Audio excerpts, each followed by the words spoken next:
Hello friends, welcome to Mithuntips. இன்னைக்கு நம்ம சேனல்ல பாத்தீங்கன்னா ஒரு அரிசி பருப்பு சாதம் தான் செய்ய போறோம். இது வந்து டக்குனு செஞ்சிரலாம்.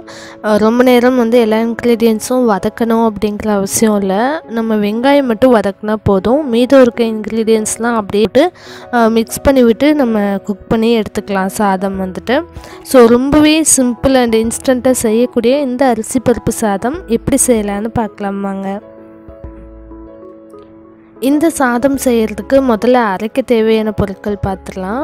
1.5 டீஸ்பூன் அளவுக்கு சீரகம், 2 சின்ன துண்டு பட்டை, 1 டீஸ்பூன் சோம்பு, 8 பல் பூண்டு, 4 காஞ்ச மிளகாய் எடுத்திருக்கேன். இது கொஞ்சம் காரமாக இருக்குங்கிறதுனால அளவாக எடுத்திருக்கேன். 1 டீஸ்பூன் மிளகு, 3 கிராம்பு. இது எல்லாத்தையும் நம்ம அப்படியே பச்சையாக வந்து மிக்ஸி ஜாரில் போட்டு நல்லா நைஸாக அரைச்சி எடுத்துக்கலாம்.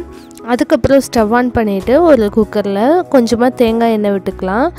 எப்போதுமே அரிசி பருப்பு சாதம் தேங்காய் எண்ணெயில் செஞ்சோம்னா சுவையே ரொம்பவே நல்லாயிருக்கும். அதனால் தேங்காய் எண்ணெய் விட்டுட்டு எண்ணெய் நல்லா காஞ்சதுக்கப்புறமா கடுகு சேர்த்திக்கலாம். ஒரு 1/2 டீஸ்பூன் அளவுக்கு. கடுகு பொரிய ஆரம்பித்ததும் இதில் 2 கொத்து கருவேப்பிலை சேர்த்திக்கலாம். அதுக்கப்புறம் ஒரு கைப்பிடி அளவுக்கு சின்ன வெங்காயம் சேர்த்திக்கலாம். கண்டிப்பாக நம்ம வந்து அரிசி பருப்பு சாதம் அப்படின்னாலே சின்ன வெங்காயம் சேர்த்துக்கிட்டா தான் டேஸ்ட் நல்லாயிருக்கும். ஸோ சின்ன வெங்காயமும் சேர்த்துட்டு நல்லா வந்து வதங்கி வரணும், கலர் சேஞ்ச் ஆகணும், அது வரைக்கும் நல்லா ஃப்ரை பண்ணி விட்டுக்கோங்க. நம்ம இந்த சாதத்தில் பார்த்திங்கன்னா வெங்காயம் மட்டும்தான் நல்லா வதக்க போகிறோம். மீதம் உள்ள இன்க்ரீடியன்ஸ்லாம் அப்படியே பச்சையாக தான் சேர்த்திக்க போகிறோம்.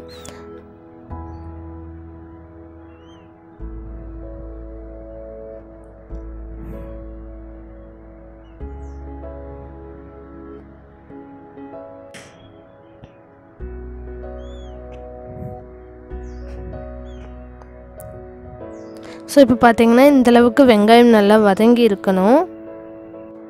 அதுக்கப்புறமா நம்ம வந்துட்டு ஸ்டவ் ஆஃப் பண்ணிவிட்டு மீதம் இருக்க எல்லா இன்க்ரீடியன்ஸும் ஆட் பண்ணிக்கலாம். எதுக்காக ஸ்டவ் ஆஃப் பண்ணணும் அப்படின்னா நம்ம மீதம் இருக்க இன்க்ரீடியன்ஸ்லாம் டக்குன்னு ஆட் பண்ணுறதுக்குள்ளே அடி பிடிச்சிரும். அதனால் நம்ம ஆஃப் பண்ணிவிட்டு எல்லா இன்க்ரீடியன்ஸும் ஆட் பண்ணி மிக்ஸ் பண்ணதுக்கப்புறமா நம்ம ஸ்டவ் ஆன் பண்ணிக்கலாம். 1 டேபிள் ஸ்பூன் அளவுக்கு தேங்காய் துருவல், ஒரு பெரிய சைஸ் தக்காளி, அதாவது நான் இன்றைக்கி எடுத்துருக்க இன்க்ரீடியன்ஸ் எல்லாமே பார்த்திங்கன்னா 1 கப் ரைஸ்க்கு ஒரு 1/2 கப் பருப்புக்கு அதுக்கு தகுந்த இன்க்ரீடியன்ஸ் தான் அது. அதுக்கப்புறம் நான் பிகினிங்கில் காமிச்சு அந்த மசாலாவோட பேஸ்ட்டு தான் இப்போ நம்ம ஆட் பண்ணியிருக்கோம். அதுக்கப்புறமா நம்ம ஊற வச்சுருந்த அரிசி பருப்பு இதை நல்லா கழிஞ்சிட்டு இதில் சேர்த்திக்கலாம். நம்ம ஜஸ்ட்டு தேங்காய் எண்ணெய் விட்டு கடுகு, வெங்காயம், கருவேப்பிலை சேர்த்துட்டு அது மட்டும் நல்லா வதங்கினதுக்கப்புறமா நான் ஸ்டவ் வந்து ஆஃப் பண்ணிவிட்டேன். நீங்கள் சிம்மில் வச்சுக்கிறனாலும் வச்சுக்கலாம். அதுக்கப்புறம் நம்ம டக்குன்னு மீதம் இருக்க எல்லா இன்க்ரீடியண்ட்டும் ஆட் பண்ணிக்கலாம். அதுக்கப்புறம் தக்காளி சேர்த்திருக்கோம், தேங்காய் துருவல் 1 டேபிள் ஸ்பூன் சேர்த்திருக்கோம். அதுக்கப்புறம் நம்ம அரைச்ச அந்த விழுது, பச்சையாக அரைச்ச அந்த விழுது சேர்த்திருக்கோம். அதுக்கப்புறமா நம்ம ஊற வச்ச அரிசி பருப்பு சேர்த்திருக்கோம். 1 கப் அரிசிக்கு 1/2 கப் பருப்பு எடுத்திருக்கேன். பாதிக்கு பாதி இருந்தால் தான் வந்துட்டு டேஸ்ட் நல்லாயிருக்கும். அதுக்காக இப்போ தேவையான அளவுக்கு தண்ணி சேர்த்திக்கலாம். யூஸ்வலாக வந்து 1 கப் ரைஸ்க்கு 3 கப் அளவுக்கு தண்ணி விடுவோம். ஆனால் இதுக்கு வந்துட்டு ஒரு 1/4 கப் அளவு தண்ணியை குறைச்சிட்டு 2.25 கப் மட்டும் தண்ணி சேர்த்திக்கிறேன்.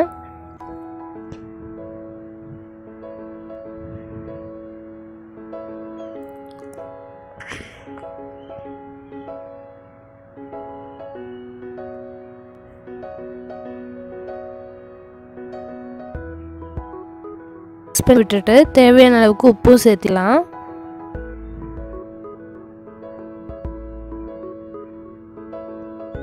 இது கூட ஒரு 1/4 டீஸ்பூன் அளவுக்கு மஞ்சள் தூள் சேர்த்திக்கலாம்.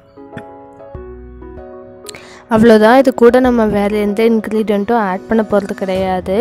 காரத்துக்கு வாசனை ஆரம்பத்துலேயே அரைக்கும் போதே எல்லாமே சேர்த்திட்டோம்.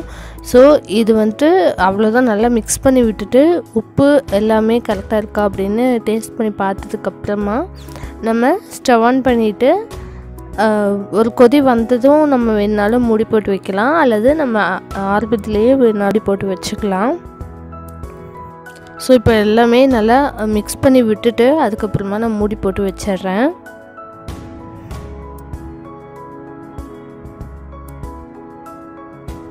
இப்படி எல்லாமே பச்சையாக இருக்கே, இதோட டேஸ்ட் எப்படி இருக்குன்னு நீங்கள் நினைக்கவே வேண்டாம். விசில் வரும்போதே பார்த்திங்கன்னா அவ்வளோ ஒரு வீடு ஃபுல்லாக வாசனையாக தான் இருக்கும் இந்த அரிசி பருப்பு சாதம். இது பார்த்திங்கன்னா சூடாக மட்டும் இல்லை, ஆறுனா கூட அந்த டேஸ்ட் வந்து மாறவே மாறாது, அப்படியே இருக்கும். ரொம்ப ரொம்ப டேஸ்டியாக இருக்கும்.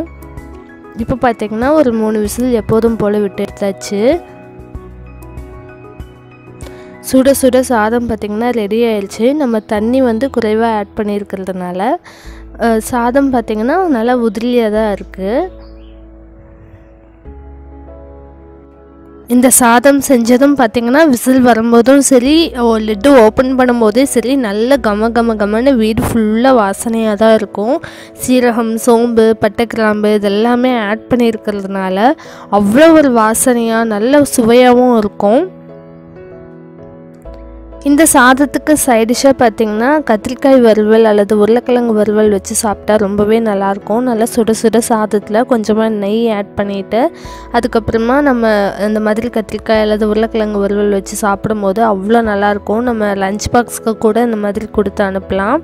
ஸோ ரொம்பவே சுவையான சுலபமான இந்த ரெசிபியை நீங்களும் ட்ரை பண்ணி பார்த்துட்டு எப்படி வந்துச்சுன்னு சொல்லி கீழே கமெண்ட் பண்ணுங்கள். தேங்க்யூ.